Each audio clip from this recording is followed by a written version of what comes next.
Halo, assalamualaikum warahmatullahi wabarakatuh. Kali ini kita mau sharing ya, sharing bagaimana Santiki ini setelah dilakukan pengawatan atau wiring tahap pertama. Nah, ini Santiki sudah 2 tahun lah, 2 tahun 2020 datang kita hidupkan, terus sempat dilakukan wiring pada bulan November, pertengahan ini 2022 itu baru pengawatan pertama, karena dulunya itu ada masalah sedikit di medianya, dia terhambat pertumbuhannya cukup lama, dan sekarang kondisinya seperti ini.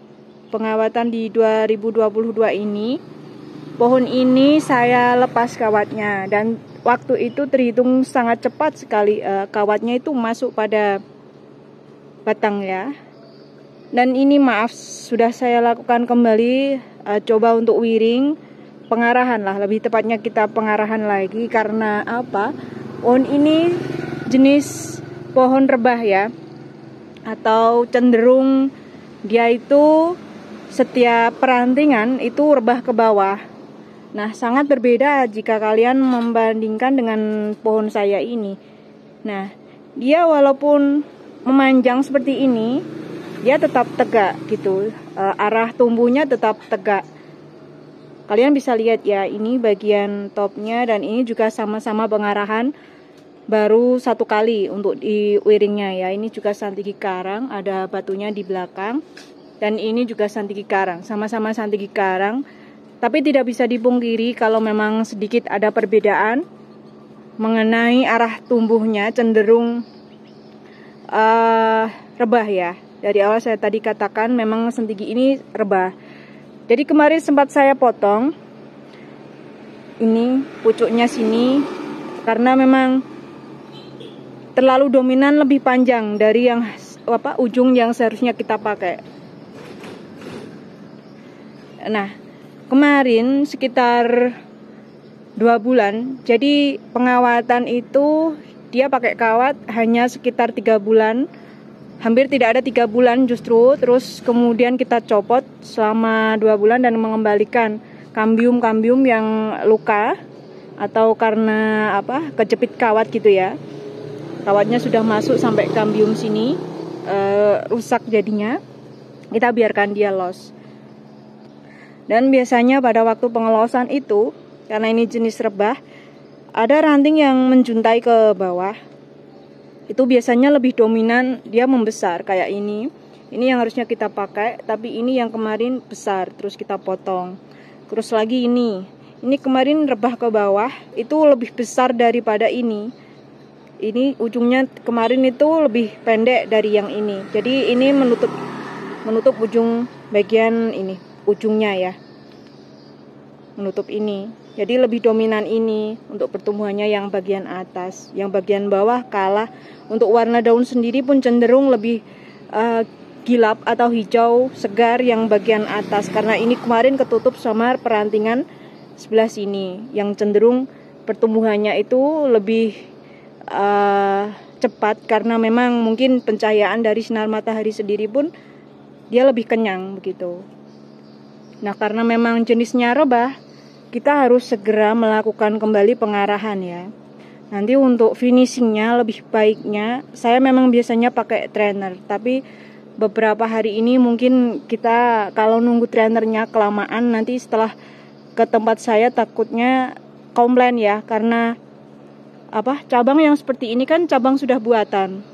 Kalau kita tidak arahkan sekarang, seperti ranting-ranting bagian ini kan rebah ke bawah, jadi ini cenderung geraknya akan berubah ke bawah. Jadi konsep dari trainernya sendiri nanti terganggu. Jadi kasihan kalau harus menggunakan kawat lagi yang lebih besar, misalkan menggunakan kawat sampai kawat 4 atau double dan lain-lain.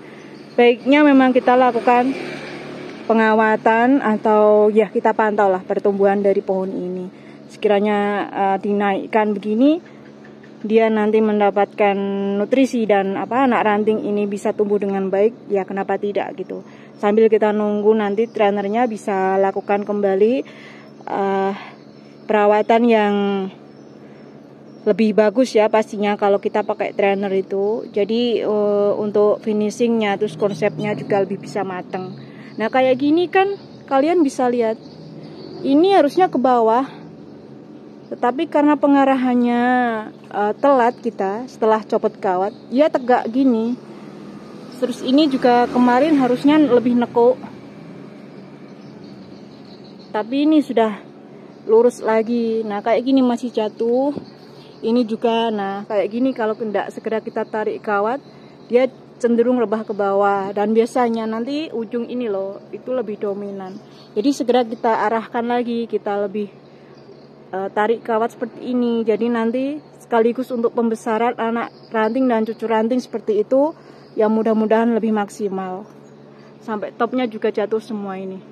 Ya udah gitu aja, mudah-mudahan sharing ini bermanfaat untuk rekan tani bonsai yang barangkali juga sedang melakukan training ya bahan santiginya, gimana pertumbuhannya biar lebih cepat, kemudian lebih bisa segera jadi gitulah, enak dilihat. Jadi untuk sendiri pemupukan dan air tentu kalian harus kontrol terus, harus kalian buat sestabil mungkin untuk penyiraman, apalagi terik matahari yang kayak gini. Nah cukup sekian ya sharing-sharing kita tentang perawatan pasca wiring, kemudian bagaimana setelah wiring perawatannya, setelah copot kawat harus bagaimana. Nah kalau Santigi sendiri untuk mengembalikan kambium itu memang cukup perlu makan waktu ya, karena kambium Santigi sendiri itu misalkan ada retak atau patah, dia tidak akan kembali. Tetapi karena untuk batang yang kemungkinan bisa membesar, nanti kayak gini pun bisa hilang. Dan ini saya mohon maaf kalau pengawatan saya masih kurang rapi. Ini hanya sekedar pengarahan supaya ranting dan cabang yang dikonsep sama trainer saya bisa terarah. Gitu aja, terima kasih untuk waktunya. Kalian sudah menonton channel ini. Jika dirasa bermanfaat silahkan di subscribe. Kita nanti terus sharing mengenai pohon-pohon Santigi khususnya ya, karena saya memang dominan ke Santigi saat ini. Akhir kata, wassalamualaikum warahmatullahi wabarakatuh. Salam dari Mbak Atik Maria, Rengganis Tani Padi.